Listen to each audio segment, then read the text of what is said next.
ਵਾਹਿਗੁਰੂ ਜੀ ਕਾ ਖਾਲਸਾ ਵਾਹਿਗੁਰੂ ਜੀ ਕੀ ਫਤਿਹ। ਵਿਸ਼ਵ ਭਰ ਦੀਆਂ ਸੰਗਤਾਂ ਨੂੰ ਬੰਦੀ ਛੋੜ ਦਿਹਾੜੇ ਦੀਆਂ ਬਹੁਤ-ਬਹੁਤ ਮੁਬਾਰਕਾਂ, ਬਹੁਤ-ਬਹੁਤ ਵਧਾਈਆਂ।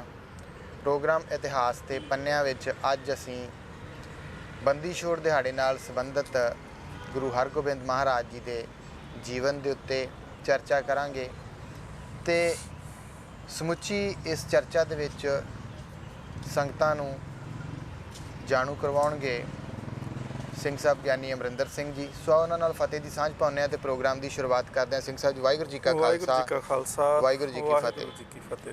ਬੰਦੀ ਛੋੜ ਦਿਹਾੜਾ ਅੱਜ ਵਿਸ਼ਵ ਭਰ ਦੀਆਂ ਸੰਗਤਾਂ ਸ਼ਰਧਾ ਸਤਿਕਾਰ ਦੇ ਨਾਲ ਮਨਾ ਰਹੀਆਂ ਨੇ। ਸੋ ਸਭ ਤੋਂ ਪਹਿਲਾਂ ਮੇਰਾ ਸਵਾਲ ਗੁਰੂ ਹਰਗੋਬਿੰਦ ਸਾਹਿਬ ਜੀ ਦਾ ਜਨਮ, ਬਚਪਨ ਅਤੇ ਉਸ ਸਮੇਂ ਪਰਿਵਾਰਕ ਹਾਲਾਤ ਜਿਹੜੇ ਆ ਉਹ ਕਿਵੇਂ ਦੇ ਸੀ, ਕੀ ਕੁਝ ਚੱਲ ਰਿਹਾ ਸੀਗਾ? ਦੇਸ਼ ਵਿਦੇਸ਼ ਦੇ ਵਿੱਚ ਵਸਦੀਆਂ ਹੋਈਆਂ ਸਮੁੱਚੀਆਂ ਹੀ ਗੁਰੂ ਨਾਨਕ ਨਾਮ ਲੇਵਾ ਸਿੱਖ ਸੰਗਤਾਂ ਨੂੰ ਬੰਦੀ ਛੋੜ ਦਿਵਸ ਦੀਆਂ ਲੱਖ ਲੱਖ ਵਧਾਈਆਂ। ਗੁਰੂ ਹਰਗੋਬਿੰਦ ਸਾਹਿਬ ਮਹਾਰਾਜ ਇੱਕ ਐਸੀ ਅਜ਼ੀਮ ਸ਼ਖਸੀਅਤ ਨੇ ਜਿਨ੍ਹਾਂ ਦੇ ਨਾਲ ਬਹੁਤ ਸਾਰੇ ਜਿਹੜੇ ਨੇ ਉਹ ਸਿੱਖ ਦਿਹਾੜੇ ਜੁੜੇ ਹੋਏ ਨੇ ਜੀ। ਬਾਕੀ ਗੁਰੂ ਸਾਹਿਬਾਨਾਂ ਦੇ ਜਦੋਂ ਅਸੀਂ ਦਿਹਾੜੇ ਮਨਾਉਂਦੇ ਹਾਂ ਤੇ ਪ੍ਰਕਾਸ਼ ਦਿਹਾੜਾ, ਗੁਰਤਾ ਗੱਦੀ, ਸ਼ਹਾਦਤ ਜਾਂ ਜੋਤੀ ਜੋਤ ਦਿਵਸ, ਤਿੰਨ ਦਿਹਾੜੇ ਬਹੁਤੇ ਗੁਰੂ ਸਾਹਿਬਾਨਾਂ ਨਾਲ ਅਸੀਂ ਮਨਾਉਂਦੇ ਹਾਂ ਜੀ। ਗੁਰੂ ਹਰਗੋਬਿੰਦ ਸਾਹਿਬ ਮਹਾਰਾਜ ਪਾਤਸ਼ਾਹ ਜੀ ਦੇ ਨਾਲ ਪ੍ਰਕਾਸ਼ ਦਿਹਾੜਾ, ਮੀਰੀ ਪੀਰੀ ਦਿਵਸ, ਗੁਰਤਾ ਗੱਦੀ, ਸ਼੍ਰੀ ਅਕਾਲ ਤਖਤ ਸਾਹਿਬ ਦੀ ਸਿਰਜਣਾ, ਬੰਦੀ ਛੋੜ ਦਿਵਸ, ਜੋਤੀ ਜੋਤ ਦਿਵਸ, ਭਾਵ ਕਿ ਗੁਰੂ ਹਰਗੋਬਿੰਦ ਸਾਹਿਬ ਮਹਾਰਾਜ ਨਾਲ ਸੰਬੰਧਿਤ ਬਹੁਤ ਸਾਰੇ ਜਿਹੜੇ ਨੇ ਇਤਿਹਾਸਿਕ ਦਿਹਾੜੇ ਮਨਾਏ ਜਾਂਦੇ ਨੇ। ਸਤਿਗੁਰੂ ਗੁਰੂ ਹਰਗੋਬਿੰਦ ਸਾਹਿਬ ਮਹਾਰਾਜ ਜੀ ਦਾ ਪ੍ਰਕਾਸ਼ ਗੁਰੂ ਕੀ ਵਡਾਲੀ ਨਗਰ ਦੇ ਵਿੱਚ ਅੰਮ੍ਰਿਤਸਰ ਦੇ ਕੋਲ ਸਨ 1595 ਦੇ ਵਿੱਚ ਹੋਇਆ ਜੀ। ਸਤਿਗੁਰੂ ਮਹਾਰਾਜ ਜੀ ਦੇ ਪ੍ਰਕਾਸ਼ ਦੇ ਸਮੇਂ ਘਰੇਲੂ ਹਾਲਾਤ ਇਵੇਂ ਦੇ ਸੀ ਕਿ ਵੱਡੇ ਭਰਾ ਜਿਹੜੇ ਸਨ ਪ੍ਰਿਥੀ ਚੰਦ ਜੀ, ਉਹਨਾਂ ਨੇ ਮੁਖਾਲਫਤ ਵੀ ਕੀਤੀ। ਗੁਰੂ ਰਾਮਦਾਸ ਮਹਾਰਾਜ ਜੀ ਨੇ ਜਿਸ ਵੇਲੇ ਗੁਰਤਾ ਗੱਦੀ ਗੁਰੂ ਅਰਜਨ ਦੇਵ ਸੱਚੇ ਪਾਤਸ਼ਾਹ ਮਹਾਰਾਜ ਜੀ ਨੂੰ ਦਿੱਤੀ ਸੀ ਉਸ ਵੇਲੇ ਮੁਖਾਲਫਤ ਕਰਦੇ ਨੇ ਜੀ। ਉਸ ਤੋਂ ਬਾਅਦ ਵਿੱਚ ਵੀ ਇਹਨਾਂ ਨੇ ਬਹੁਤ ਸਾਰੀਆਂ ਜਿਵੇਂ ਈਰਖਾ ਕੀਤੀਆਂ, ਕਈ ਤਰ੍ਹਾਂ ਦੇ ਐਸੇ ਕੰਮ ਕੀਤੇ ਜੋ ਇਤਿਹਾਸ ਵਿੱਚ ਦਰਜ ਨੇ ਕਿ ਜਿਨ੍ਹਾਂ ਦੇ ਵਿੱਚੋਂ ਪਤਾ ਲੱਗਦਾ ਸੀ ਕਿ ਗੁਰੂ ਸਾਹਿਬ ਨਾਲ ਉਹ ਕਿੰਨੀ ਕੁ ਈਰਖਾ ਕਰਦੇ ਸੀ ਜੀ। ਲੰਗਰਾਂ ਦੇ ਪ੍ਰਬੰਧ ਵੀ ਮਸਤਾਨੇ ਹੋ ਜਾਣੇ, ਜੋ ਸੰਗਤ ਨੇ ਪੇਟਾ ਲੈ ਕੇ ਆਉਣੀ ਉਹ ਆਪ ਰੱਖ ਲੈਣੀ ਤੇ ਸੰਗਤ ਨੂੰ ਗੁਰੂ ਸਾਹਿਬ ਜੀ ਦੇ ਲੰਗਰ ਵਿੱਚ ਭੇਜ ਦੇਣਾ। ਲੰਗਰ ਮਸਤਾਨਾ ਹੋਣਾ ਸ਼ੁਰੂ ਹੋ ਗਿਆ। ਇੱਥੋਂ ਤੱਕ ਕਿ ਸਮਾਂ ਇਸ ਤਰ੍ਹਾਂ ਦਾ ਵੀ ਆਇਆ ਕਿ ਗੁਰੂ ਅਰਜਨ ਦੇਵ ਮਹਾਰਾਜ ਜੀ ਦੇ ਲੰਗਰਾਂ 'ਚ ਕੇਵਲ ਮਿੱਸੇ ਪ੍ਰਸ਼ਾਦੇ ਹੀ ਜਿਹੜੇ ਸੀ ਚੱਲਦੇ ਰਹੇ, ਜਿੱਥੇ ਇਤਿਹਾਸ ਇਹ ਗੱਲ ਆਖਦਾ ਹੈ ਕਿ ਗੁਰੂ ਨਾਨਕ ਦੇ ਘਰ ਦਾ ਲੰਗਰ ਜਿਹੜਾ ਸੀ ਉਹ ਇਵੇਂ ਦਾ ਸੀ ਕਿ ਬਲਵੰਡ ਖੀਵੀ ਨੇਕ ਜਨ ਜਿਨ ਬਹੁਤੀ ਛਾਉ ਪਤਰਾਲੀ, ਲੰਗਰ ਦੌਲਤ ਵੰਡੀ ਰਸ ਅੰਮ੍ਰਿਤ ਖੀਰ ਕੀ ਆਲੀ, ਕਿ ਖੀਰ ਦੇ ਵਿੱਚ ਵੀ ਘਿਓ ਪਾ ਕੇ ਜਿਹੜਾ ਸੀ ਉਹ ਵੰਡਿਆ ਜਾਂਦਾ ਸੀ, ਪਰ ਉਸ ਵੇਲੇ ਸੁੱਕੇ ਪ੍ਰਸ਼ਾਦੇ ਸੰਗਤਾਂ ਨੂੰ ਦਿੱਤੇ ਗਏ। ਗੁਰੂ ਹਰਗੋਬਿੰਦ ਸਾਹਿਬ ਮਹਾਰਾਜ ਜੀ ਦਾ ਪ੍ਰਕਾਸ਼ ਦੇ ਸਮੇਂ ਜਿਹੜਾ ਸੀ ਹਾਲਾਤ ਇਵੇਂ ਦੇ ਹੋਏ ਕਿ ਵੱਡੇ ਭਰਾ ਪ੍ਰਿਥੀ ਚੰਦ ਨੇ ਬਹੁਤ ਸਾਰੀਆਂ ਚਾਲਾਂ ਚੱਲਣੀਆਂ ਸ਼ੁਰੂ ਕੀਤੀਆਂ ਕਿ ਗੁਰੂ ਅਰਜਨ ਦੇਵ ਮਹਾਰਾਜ ਜੀ ਦੇ ਪੁੱਤਰ ਨੂੰ ਕਿਸੇ ਨਾ ਕਿਸੇ ਤਰੀਕੇ ਦੇ ਨਾਲ ਜਿਹੜਾ ਸੀ ਉਹ ਖਤਮ ਕੀਤਾ ਜਾ ਸਕੇ ਤੇ ਮੇਰਾ ਪੁੱਤਰ ਜਿਹੜਾ ਹੈ ਮਿਹਰਬਾਨ ਉਹ ਗੁਰਤਾ ਗੱਦੀ ਤੇ ਬੈਠ ਸਕੇ ਜੀ। ਪਰ ਹੋਇਆ ਇਸ ਤਰ੍ਹਾਂ ਨਹੀਂ। ਚਲੋ ਬਹੁਤ ਸਾਰੇ ਹਮਲੇ ਵੀ ਕੀਤੇ ਗਏ। ਹਾਲਾਤ ਘਰੇਲੂ ਹਾਲਾਤਾਂ ਤੋਂ ਇਲਾਵਾ ਜਿਹੜਾ ਸੀ ਸਤਿਗੁਰੂ ਗੁਰੂ ਅਰਜਨ ਦੇਵ ਮਹਾਰਾਜ ਜੀ ਨੇ ਜਿਸ ਵੇਲੇ ਗੁਰੂ ਗ੍ਰੰਥ ਸਾਹਿਬ ਮਹਾਰਾਜ ਜੀ ਦੀ ਸੰਪਾਦਨਾ ਕੀਤੀ, ਜਿਹਨੂੰ ਆਦਿ ਬੀੜ ਆਖਦੇ ਆ, ਸਨ 1604 ਦੇ ਵਿੱਚ ਜੀ ਸਤਿਗੁਰੂ ਮਹਾਰਾਜ ਬੀੜ ਦੀ ਸੰਪਾਦਨਾ ਕਰਦੇ ਨੇ। ਤੇ ਇਸ ਸਮੇਂ ਤੋਂ ਬਾਅਦ ਵਿੱਚ ਜਿਹੜਾ ਹਿੰਦੁਸਤਾਨ ਦੀ ਸਰਕਾਰ ਸੀ ਉਸ ਵੇਲੇ ਜਹਾਂਗੀਰ ਦੀ ਸਰਕਾਰ, ਜਿਹੜਾ ਇੱਕ ਬਹੁਤ ਹੀ ਕੱਟਰ ਕਿਸਮ ਦਾ ਰਾਜਾ ਹੋਇਆ ਉਸ ਵੇਲੇ ਦਾ, ਔਰ ਉਹਨੇ ਆਪਣੀ ਕਿਤਾਬ ਜਿਹੜੀ ਹੈ ਉਹਦੀ ਆਪਣੀ ਬਾਇਓਗ੍ਰਾਫੀ ਨਿੱਜੀ ਜੀਵਨ ਦੇ ਵਿੱਚ ਲਿਖਿਆ ਹੈ ਤੁਜ਼ ਕੇ ਜਹਾਂਗੀਰੀ ਜੀ। ਉਹਦੇ ਵਿੱਚ ਉਹ ਦੁਕਾਨੇ ਬਾਤਲ ਕਰਕੇ ਗੁਰੂ ਨਾਨਕ ਦੇ ਘਰ ਨੂੰ ਆਖਦਾ ਹੈ ਕਿ ਇਹ ਦੁਕਾਨੇ ਬਾਤਲ ਹੈ ਤੇ 3-4 ਪੀੜ੍ਹੀਆਂ ਤੋਂ ਜਿਹੜੀ ਚੱਲੀ ਆਉਂਦੀ ਹੈ ਝੂਠ ਦੀ ਦੁਕਾਨ ਇਹ ਬੰਦ ਹੋਣੀ ਚਾਹੀਦੀ ਹੈ। ਉਸ ਤੋਂ ਇਲਾਵਾ ਬਹੁਤ ਸਾਰੇ ਹੋਰ ਸਹਿਕਾਰਨ ਵੀ ਬਣੇ ਕਿ ਜਿਨ੍ਹਾਂ ਵਿੱਚ ਪ੍ਰਿਥੀ ਚੰਦ ਸੀ, ਜਿਨ੍ਹਾਂ ਵਿੱਚ ਚੰਦੂ ਸੀ, ਜਾਂ ਜਿਨ੍ਹਾਂ ਵਿੱਚ ਸ਼ੇਖ ਅਹਿਮਦ ਸਰੰਦੀ ਹੈ, ਸ਼ੇਖ ਫਰੀਦ ਬੁਖਾਰੀ ਹੈ, ਇਹਦੀ ਆਪਣੀ ਈਰਖਾ ਹੈ ਜਹਾਂਗੀਰ ਦੀ। ਸੋ ਉਸ ਸਮੇਂ ਦੇ ਹਾਲਾਤ ਜਿਹੜੇ ਸੀ ਉਹ ਸਿੱਖੀ ਤੇ ਬਹੁਤੇ ਅਨੁਕੂਲ ਨਹੀਂ ਸੀ। ਭਾਵ ਇੱਕ ਪਾਸੇ ਤਾਂ ਘਰ ਦੇ ਵਿੱਚੋਂ ਜਿਹੜੀ ਮੁਖਾਲਫਤ ਪ੍ਰਿਥੀ ਚੰਦ ਦੇ ਰੂਪ ਦੇ ਵਿੱਚ ਹੋ ਰਹੀ ਸੀ, ਦੂਸਰੇ ਪਾਸੇ ਜਿਹੜਾ ਸੀ ਸਮੇਂ ਦੀ ਹਕੂਮਤ ਜਿਹੜੀ ਸੀ ਉਹ ਵੀ ਗੁਰੂ ਨਾਨਕ ਦੇ ਘਰ ਨੂੰ ਜਿਹੜਾ ਸੀ ਉਹ ਢਾਹ ਲਾਉਣ ਵਾਲੇ ਪਾਸੇ ਜਿਹੜਾ ਸੀ ਉਹ ਬਾਰ-ਬਾਰ ਯਤਨ ਕਰਦੀ ਪਈ ਸੀ, ਸੋਚਦੀ ਪਈ ਸੀ ਜੀ। ਸੋ ਅਗਲੀ ਗੱਲ ਕਰੀਏ ਗੁਰੂ ਅਰਜਨ ਦੇਵ ਮਹਾਰਾਜ ਜੀ ਦੀ ਸ਼ਹਾਦਤ ਦਾ ਜਿਹੜਾ ਕਾਰਨ ਬਣਦਾ ਹੈ ਤੇ ਕਿਵੇਂ ਉਹ ਸਾਰਾ ਕੁਝ ਜਿਹੜਾ ਆ ਉਹ ਵਾਪਰਦਾ? ਜਿਵੇਂ ਆਪਾਂ ਹੁਣੇ ਵੀ ਗੱਲ ਕੀਤੀ ਹੈ ਕਿ ਗੁਰੂ ਅਰਜਨ ਦੇਵ ਮਹਾਰਾਜ ਜੀ ਦੀ ਜਿਹੜੀ ਸ਼ਹਾਦਤ ਹੈ ਜੀ ਉਹਦਾ ਕਾਰਨ ਇੱਕ ਨਹੀਂ ਬਣਦਾ, ਉਹਦੇ ਕਾਰਨ ਕਈ ਜਿਹੜੇ ਸੀ ਉਹ ਇਕੱਠੇ ਹੁੰਦੇ ਨੇ ਕਾਰਨ, ਜਿੰਦੇ ਵਿੱਚ ਪ੍ਰਿਥੀ ਚੰਦ ਦੀ ਆਪਣੀ ਈਰਖਾ ਹੈ, ਚੰਦੂ ਦੀ ਲੜਕੀ ਦਾ ਰਿਸ਼ਤਾ ਮੁੜ ਜਾਣਾ ਹੈ, ਜਾਂ ਸ਼ੇਖ ਅਹਿਮਦ ਸਰਹੰਦੀ, ਸ਼ੇਖ ਫਰੀਦ ਬੁਖਾਰੀ। ਸ਼ੇਖ ਫਰੀਦ ਬੁਖਾਰੀ ਜਿਹੜਾ ਜਿਹਨੂੰ ਮੁਰਤਜ਼ਾ ਖਾਨ ਦਾ ਖਿਤਾਬ ਜਿਹੜਾ ਸੀ ਜਹਾਂਗੀਰ ਦੇ ਦਰਬਾਰ ਦੇ ਵਿੱਚੋਂ ਦਿੱਤਾ ਗਿਆ ਸੀ, ਇਹ ਜਹਾਂਗੀਰ ਦੇ ਦਰਬਾਰ ਦੇ ਵਿੱਚ ਇੱਕ ਉੱਚੇ ਅਹੁਦੇ ਦੇ ਉੱਤੇ ਸੀ ਜੀ। ਸ਼ੇਖ ਅਹਿਮਦ ਸਰਹੰਦੀ ਜਿਹੜਾ ਸੀ ਉਹ ਇੱਕ ਨਕਸ਼ਬੰਦੀਆਂ ਦੇ ਵਿੱਚੋਂ ਸੀ। ਅੱਜ ਵੀ ਤੁਸੀਂ ਜਦੋਂ ਸਰਹੰਦ ਜਾਂਦੇ ਆਪਾਂ ਦਰਸ਼ਨ ਕਰਨ ਵਾਸਤੇ ਫਤਿਹਗੜ੍ਹ ਸਾਹਿਬ ਜੀ, ਜਿੱਥੇ ਠੰਡਾ ਬੁਰਜ ਹੈ, ਉਸ ਅਸਥਾਨ ਦੇ ਬਿਲਕੁਲ ਹੀ ਕੋਲ ਜਿਹੜਾ ਹੈ ਇਹ ਸ਼ੇਖ ਅਹਿਮਦ ਸਰਹੰਦੀ ਦੀ ਕਬਰ ਬਣੀ ਹੋਈ ਹੈ ਜੀ। ਔਰ ਇਹ ਆਪਣੇ ਆਪ ਨੂੰ ਆਖਦਾ ਸੀ ਕਿ ਮੈਂ ਇਸਲਾਮ ਦੇ ਵਿੱਚ 1000 ਸਾਲ ਬਾਅਦ ਇੱਕ ਰਹਿਬਰ ਜਿਹੜਾ ਪੈਦਾ ਹੁੰਦਾ ਹੈ, ਜਿਹੜਾ ਇਸਲਾਮ ਦੇ ਗੁਣ ਉਹਦੇ ਰਵਾਇਤਾਂ ਨੂੰ ਪੁਨਰਗਠਨ ਕਰਦਾ ਹੈ, ਮੈਂ ਉਹ ਰਹਿਬਰ ਹਾਂ। ਪਰ ਗੁਰੂ ਅਰਜਨ ਦੇਵ ਮਹਾਰਾਜ ਜਾਂ ਗੁਰੂ ਨਾਨਕ ਦਾ ਘਰ ਜਿਹੜਾ ਸੀ ਉਹਦੇ ਇਸ ਝੂਠੇ ਫਲਸਫੇ ਦੇ ਵਿੱਚ ਜਿਹੜਾ ਸੀ ਬੜੀ ਵੱਡੀ ਰੁਕਾਵਟ ਸੀ। ਫਿਰ ਉਹ ਚਾਹੁੰਦਾ ਸੀ ਸ਼ੇਖ ਫੱਤਾ ਤਰਨਤਾਰਨ ਦੇ ਕੋਲ ਇੱਕ ਨਕਸ਼ਬੰਦੀਆਂ ਦਾ ਇਹ ਵੀ ਇੱਕ ਘਰਾਨਾ ਸੀ, ਔਰ ਸਿੱਖੀ ਦੇ ਨਾਲ ਬੜਾ ਇਹਨੂੰ ਜੋੜ ਕੇ ਦੇਖਿਆ ਜਾਂਦਾ। ਐਵੇਂ ਦੀਆਂ ਕਈ ਜਿਹੜੀਆਂ ਵਾ ਉਹ ਸਾਖੀਆਂ ਜੋੜੀਆਂ ਜਾਂਦੀਆਂ ਕਿ ਜਿਹੜਾ ਸ਼ੇਖ ਫੱਤਾ ਸੀ ਉਹ ਗੁਰੂ ਅਰਜਨ ਦੇਵ ਮਹਾਰਾਜ ਜੀ ਦਾ ਸਿੱਖ ਸੀ, ਮੱਝਾਂ ਚਾਰਦਾ ਸੀ, ਉਹਨੂੰ ਇੱਕ ਦਿਨ ਖੀਰ ਨਹੀਂ ਮਿਲੀ, ਰੁੱਸ ਕੇ ਚਲੇ ਗਿਆ, ਔਰ ਗੁਰੂ ਅਰਜਨ ਦੇਵ ਜੀ ਨੇ ਵਰ ਦੇ ਦਿੱਤਾ ਕਿ ਜੀ ਇਹ ਤੇਰੇ ਦਰ ਦੇ ਉੱਤੇ ਖੀਰ ਸਿੱਖ ਚੜਾਇਆ ਕਰਨਗੇ, ਜਦੋਂ ਉਹਨਾਂ ਦੀ ਮੱਝਾਂ ਨਵੀਆਂ ਸੂਇਆ ਕਰਨਗੀਆਂ ਤੇ ਉਹ ਖੀਰ ਲੈ ਕੇ ਇੱਥੇ ਆਇਆ ਕਰਨਗੇ। ਸੋ ਉਸ ਵੇਲੇ ਜਿਹੜਾ ਸੀ ਇਹ ਵੀ ਨਕਸ਼ਬੰਦੀ ਜਿਹੜਾ ਸੀ ਇਹ ਗੁਰੂ ਅਰਜਨ ਦੇਵ ਮਹਾਰਾਜ ਜੀ ਦੀਆਂ ਬਹੁਤ ਸਾਰੀਆਂ ਸ਼ਿਕਾਇਤਾਂ ਜਾਂ ਬਹੁਤ ਸਾਰੇ ਉਹਨਾਂ ਬਾਰੇ ਝੂਠ ਪ੍ਰਚਾਰ ਜਿਹੜਾ ਸੀ ਉਹ ਸ਼ੇਖ ਅਹਿਮਦ ਸਰਹੰਦੀ ਨੂੰ ਦੱਸਣਾ। ਤੇ ਸ਼ੇਖ ਅਹਿਮਦ ਸਰਹੰਦੀ ਜਿਹੜਾ ਸੀ ਸ਼ੇਖ ਫਰੀਦ ਬੁਖਾਰੀ ਨੂੰ ਇਸ ਕਰਕੇ ਚਿੱਠੀਆਂ ਲਿਖਦਾ ਸੀ ਕਿ ਉਹ ਦਰਬਾਰ ਦੇ ਵਿੱਚ ਹੈ ਤੇ ਕਿਸੇ ਨਾ ਕਿਸੇ ਤਰੀਕੇ ਨਾਲ ਗੁਰੂ ਅਰਜਨ ਦੇਵ ਮਹਾਰਾਜ ਨੂੰ ਕਤਲ ਕੀਤਾ ਜਾ ਸਕੇ।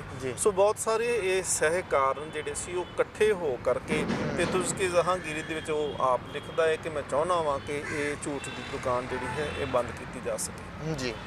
ਫਿਰ ਗੁਰੂ ਅਰਜਨ ਦੇਵ ਮਹਾਰਾਜ ਜੀ ਦੀ ਸ਼ਹਾਦਤ ਜਿਹੜੀ ਆ ਉਸ ਤੋਂ ਬਾਅਦ ਦੇ ਵਿੱਚ ਗੱਲ ਕਰੀਏ ਤਾਂ ਫਿਰ ਗੁਰੂ ਹਰਗੋਬਿੰਦ ਸਾਹਿਬ ਜੀ ਦੇ ਉੱਤੇ ਸਾਰਾ ਜਿਹੜਾ ਆ ਉਹ ਜ਼ਿੰਮੇਵਾਰੀ ਜਿਹੜੀ ਆ ਜਦੋਂ ਆਈ ਤਾਂ ਉਹਨਾਂ ਨੇ ਕੀ ਕਾਰਜ ਜਿਹੜੇ ਹੋਰ ਕੀਤੇ, ਜਿਨ੍ਹਾਂ ਦੇ ਵਿੱਚ ਅਕਾਲ ਤਖਤ ਸਾਹਿਬ ਮੀਰੀ ਪੀਰੀ ਦਾ ਸਮਾਂ ਜਿਹੜਾ ਉਹਦੀ ਗੱਲ ਕਰੀਏ ਤਾਂ ਦੇਖੋ ਜੀ, ਗੁਰੂ ਹਰਗੋਬਿੰਦ ਸਾਹਿਬ ਮਹਾਰਾਜ ਪਾਤਸ਼ਾਹ ਜੀ ਦਾ ਪ੍ਰਕਾਸ਼ ਸਨ 1595 ਦਾ ਤੇ 1606 ਦੀ ਸ਼ਹਾਦਤ ਹੈ ਗੁਰੂ ਅਰਜਨ ਦੇਵ ਮਹਾਰਾਜ ਜੀ ਦੀ। 11 ਸਾਲ ਸਰੀਰਕ ਉਮਰ ਬਣਦੀ ਹੈ, ਜਾਂ ਇਸ ਤਰ੍ਹਾਂ ਕਹਿ ਲਓ ਕਿ ਸਭ ਤੋਂ ਘੱਟ ਉਮਰ ਦੇ ਵਿੱਚ ਜੇਕਰ ਕੋਈ ਗੁਰੂ ਪਹਿਲਾਂ ਬਣੇ ਨੇ, ਗੁਰੂ ਹਰਕ੍ਰਿਸ਼ਨ ਮਹਾਰਾਜ ਅੱਗੇ ਜਾ ਕੇ ਬਣਦੇ ਨੇ, ਗੁਰੂ ਹਰਗੋਬਿੰਦ ਸਾਹਿਬ ਮਹਾਰਾਜ ਨੇ 11 ਸਾਲ ਦੀ ਉਮਰ ਦੇ ਵਿੱਚ ਸਤਿਗੁਰੂ ਮਹਾਰਾਜ ਜੀ ਨੂੰ ਗ੍ਰਿਫਤਾਰ ਕਰਨ ਦੇ ਹੁਕਮ ਸੀ ਗੁਰੂ ਅਰਜਨ ਦੇਵ ਜੀ ਨੂੰ ਕਿ ਗ੍ਰਿਫਤਾਰ ਕਰਕੇ ਲਾਹੌਰ ਲਿਆਂਦਾ ਜਾਵੇ। ਮਹਾਰਾਜ ਸੱਚੇ ਪਾਤਸ਼ਾਹ ਉਸ ਤੋਂ ਪਹਿਲਾਂ ਆਪ ਜਾਂਦੇ ਨੇ, ਆਪ ਗਏ। ਜਾਣ ਤੋਂ ਪਹਿਲਾਂ ਗੁਰਤਾ ਗੱਦੀ ਜਿਹੜੀ ਸੀ ਉਹ ਬਾਬਾ ਬੁੱਢਾ ਸਾਹਿਬ ਜੀ ਉਹਨਾਂ ਦੇ ਰਾਹੀਂ ਜਿਹੜੀ ਸੀ ਗੁਰਤਾ ਗੱਦੀ ਗੁਰੂ ਹਰਗੋਬਿੰਦ ਸਾਹਿਬ ਮਹਾਰਾਜ ਜੀ ਨੂੰ ਦਿੱਤੀ ਗਈ। ਹਰਿਮੰਦਰ ਸਾਹਿਬ ਜੀ ਦੀਆਂ ਪ੍ਰਕਰਮਾਂ ਕੀਤੀਆਂ ਗਈਆਂ, ਔਰ ਇਹ ਵੀ ਹੁਕਮ ਕਰਕੇ ਗਏ ਸੀ ਗੁਰੂ ਅਰਜਨ ਦੇਵ ਮਹਾਰਾਜ ਕਿ ਕੱਲ੍ਹ ਨੂੰ ਕੋਈ ਵੀ ਕਾਰਜ ਕਰਨਾ ਹੈ ਤੇ ਉਹਦੇ ਵਾਸਤੇ ਜਿਹੜਾ ਹੈ ਬਾਬਾ ਬੁੱਢਾ ਸਾਹਿਬ ਜੀ ਦੀ ਸਲਾਹ ਜ਼ਰੂਰ ਲੈਣੀ ਹੈ। ਭਾਈ ਗੁਰਦਾਸ ਸਾਹਿਬ ਜੀ ਦਾ ਜਿਹੜਾ ਹੈ ਉਹਨਾਂ ਨੂੰ ਵੀ ਜ਼ਰੂਰ ਪੁੱਛਣਾ ਹੈ। ਸੋ ਗੁਰੂ ਅਰਜਨ ਦੇਵ ਮਹਾਰਾਜ ਸਨ 1606 ਦੇ ਵਿੱਚ ਸ਼ਹੀਦੀ ਹੁੰਦੀ ਹੈ, ਸ਼ਹਾਦਤ ਪ੍ਰਾਪਤ ਕਰਦੇ ਨੇ। ਇਹ ਸ਼ਹਾਦਤ ਬਿਲਕੁਲ ਹੀ ਸ਼ਾਂਤਮਈ ਸੀ, ਇਹਦੇ ਵਿੱਚ ਕੋਈ ਵੀ ਵਿਰੋਧ ਨਹੀਂ ਸੀ। ਹਾਲਾਂਕਿ ਇਹ ਸ਼ਹਾਦਤ ਜਿਹੜੀ ਹੈ ਇਹਦੇ ਵਿੱਚੋਂ ਇੱਕ ਨਵਾਂ ਰੰਗ ਸ਼ਹੀਦੀ ਦਾ ਉੱਭਰ ਕੇ ਸਾਹਮਣੇ ਆਇਆ ਸੀ।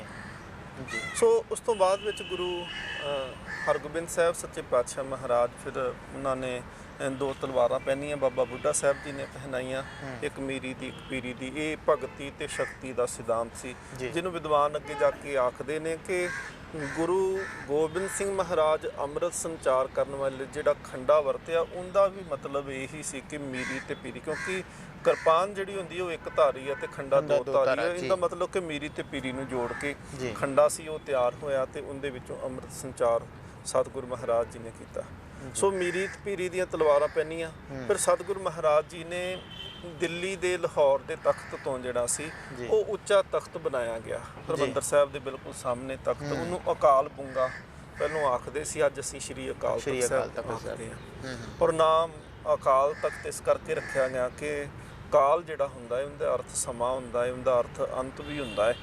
ਤੇ ਅਕਾਲ ਅਗੇਤਰ ਜਦੋਂ ਐੜਾ ਲੱਗਦਾ ਹੈ ਤਾਂ ਉਹਦਾ ਅਰਥ ਬਦਲ ਜਾਂਦੇ ਨੇ ਬਿਲਕੁਲ, ਕਿ ਜਿਹਨੇ ਕਦੀ ਖਤਮ ਨਹੀਂ ਹੋਣਾ, ਜਿਹੜਾ ਸਮੇਂ ਤੋਂ ਪਰੇ ਹੈ। ਪਰਮਾਤਮਾ ਦੇ ਨਾਮ ਦੇ ਉੱਪਰ, ਅਕਾਲ ਪੁਰਖ ਦੇ ਨਾਮ ਦੇ ਉੱਤੇ ਜਿਹੜਾ ਸੀ ਉਹ ਅਕਾਲ ਤਖਤ ਦੀ ਸਿਰਜਣਾ ਕੀਤੀ ਗਈ ਆ ਜੀ। ਫਿਰ ਸਤਿਗੁਰੂ ਮਹਾਰਾਜ ਜੀ ਨੇ ਉੱਥੇ ਬੈਠਣਾ, ਔਰ ਉਸ ਵੇਲੇ ਢਾਡੀ ਜਿਹੜੇ ਸੀ ਰੱਖੇ ਗਏ, ਜਿਹੜੇ ਵੀਰ ਰਸੀ ਵਾਰਾਂ, ਖਾਸ ਕਰਕੇ ਗੁਰੂ ਗ੍ਰੰਥ ਸਾਹਿਬ ਮਹਾਰਾਜ ਵਿੱਚ 22 ਜਿਹੜੀਆਂ ਵਾਰਾਂ ਨੇ, ਉਹਦੇ ਵਿੱਚੋਂ ਵੀ ਸਤਿਗੁਰੂ ਮਹਾਰਾਜ ਜੀ ਨੇ ਵਾਰਾਂ ਦੇ ਉੱਪਰ ਧੁਨਾਂ ਚਾੜੀਆਂ ਉਸ ਵੇਲੇ ਵੀਰ ਰਸੀ, ਔਰ ਵਾਰਾਂ ਦਾ ਕੀਰਤਨ ਜਿਹੜਾ ਸੀ ਉਹ ਵਾਰਾਂ ਗਾਈਆਂ ਜਾਣੀਆਂ। ਦਿਨੇ ਆਸਾ ਕੀ ਵਾਰ ਦਰਬਾਰ ਸਾਹਿਬ ਵਿੱਚ ਹੋਣੀ, ਸ਼ਾਮ ਨੂੰ ਢਾਡੀ ਦਰਬਾਰ ਲੱਗਣਾ ਗੁਰੂ ਹਰਗੋਬਿੰਦ ਸਾਹਿਬ ਮਹਾਰਾਜ ਦੇ ਸਾਹਮਣੇ, ਅਖਾੜਾ ਵੀ ਲੱਗਣਾ, ਉੱਥੇ ਘੋਲ ਵੀ ਹੋਇਆ ਕਰਨੇ। ਗੁਰੂ ਹਰਗੋਬਿੰਦ ਸਾਹਿਬ ਮਹਾਰਾਜ ਜੀ ਦਾ ਹੁਕਮ ਸੀ ਕਿ ਭੇਟਾ ਦੇ ਵਿੱਚ ਉਹਨੂੰ ਸ਼ਸਤਰ ਲੈ ਕੇ ਆਇਆ ਕਰਨੇ ਹਨ, ਘੋੜੇ ਲੈ ਕੇ ਆਉਣੇ ਨੇ, ਨੌਜਵਾਨ ਆਪਣੀਆਂ ਜਵਾਨੀਆਂ ਭੇਟ ਕਰੋ। ਮਹਾਰਾਜ ਨੇ ਉਸ ਵੇਲੇ ਬਹੁਤ ਵੱਡੀ ਫੌਜ ਤਿਆਰ ਕੀਤੀ, 5 ਵੱਖੋ ਵੱਖਰੇ ਜਰਨੈਲ ਜਿਹੜੇ ਸਨ, ਭਾਈ ਲੰਗਾ ਵਰਗੇ ਜਿਹੜੇ ਸੀ, ਬਾਬਾ ਬਿਧੀ ਚੰਦ ਸਾਹਿਬ ਵਰਗੇ ਜਿਹੜੇ ਸਨ, ਉਹਨਾਂ ਨੂੰ ਜਿਹੜਾ ਸੀ ਉਹਨਾਂ ਦੀ ਜਹੇਦਾਰੀ ਪੰਜਾਂ ਨੂੰ ਜਿਹੜੀ ਸੀ ਉਹ ਸੌਂਪਣਾ ਕੀਤੀ, ਔਰ ਹੁਕਮ ਕਰ ਦਿੱਤਾ ਕਿ ਸਿੱਖ ਜਿਹੜੇ ਨੇ ਉਹ ਆਪਸ ਦੇ ਵਿੱਚ ਝਗੜਾ ਨਾ ਕਰਨ, ਤੇ ਝਗੜਾ ਕੀਤਾ ਤੇ ਆਪੇ ਫੈਸਲਾ ਕਰਨ। ਜੇ ਨਹੀਂ ਫੈਸਲਾ ਹੁੰਦਾ ਤੇ ਕਿਸੇ ਸਰਕਾਰੀ ਦਰਬਾਰੇ ਨਹੀਂ ਜਾਣਾ, ਉਹਦੇ ਫੈਸਲੇ ਵਾਸਤੇ ਅਕਾਲ ਤਖਤ ਸਾਹਿਬ ਤੇ ਆਉਣਾ ਹੈ।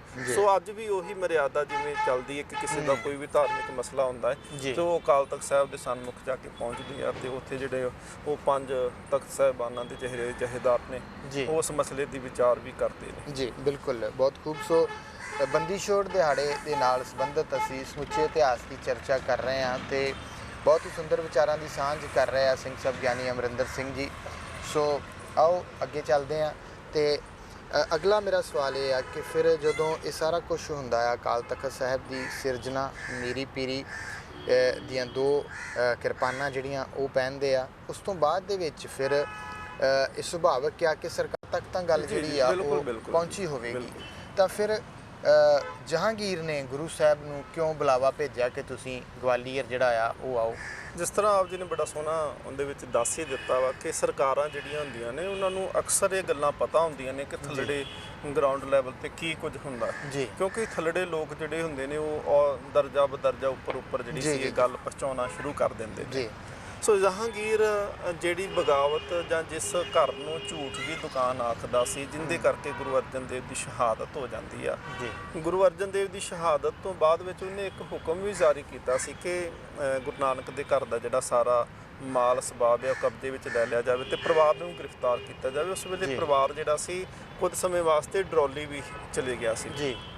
ਸੋ ਸੱਚੇ ਪਾਤਸ਼ਾਹ ਮਹਾਰਾਜ ਜਿਹੜਾ ਸੀ ਉਹਨਾਂ ਦੀ ਇਹ 3 ਸਾਲ ਬਾਅਦ, ਕਿਉਂਕਿ 1606 ਦੀ ਸ਼ਹਾਦਤ ਤੋਂ ਬਾਅਦ 1609 ਦੇ ਵਿੱਚ ਮੀਰੀ ਪੀਰੀ ਤੇ ਅਕਾਲ ਤਖਤ ਸਾਹਿਬ ਦੀ ਸਿਰਜਣਾ ਹੈ। ਸੋ ਇਹ ਥੋੜਾ ਹੀ ਸਮਾਂ ਜਿਹੜਾ ਸੀ, ਇਹ ਥੋੜਾ ਸਮੇਂ ਦੇ ਵਿੱਚ ਜਹਾਂਗੀਰ ਨੇ ਦੇਖਿਆ ਕਿ ਜਿਹੜੀ ਮੈਂ ਆਵਾਜ਼ ਜਾਂ ਇੱਥੇ ਜਿਹੜੀ ਸੀ ਬਗਾਵਤ ਨੂੰ ਦਬਾਉਣਾ ਚਾਹੁੰਦਾ ਸੀ ਉਹ ਹੋਰ ਉੱਭਰ ਕੇ ਸਾਹਮਣੇ ਆਈ ਹੈ ਕਿ ਤਖਤ ਰਚ ਦੇਣਾ, ਮੀਰੀ ਤੇ ਪੀਰੀ ਦੀਆਂ ਤਲਵਾਰਾਂ ਪਹਿਨਣੀਆਂ, ਫੌਜਾਂ ਰੱਖਣੀਆਂ, ਫੈਸਲੇ ਕਰਨੇ। ਸੋ ਇਹ ਸਾਰਾ ਕੁਝ ਜਿਹੜਾ ਸੀ ਉਹ ਸਮੇਂ ਦੀ ਹਕੂਮਤ ਦੀਆਂ ਅੱਖਾਂ ਦੇ ਵਿੱਚ ਚੁਭਦਾ ਪਿਆ ਸੀ।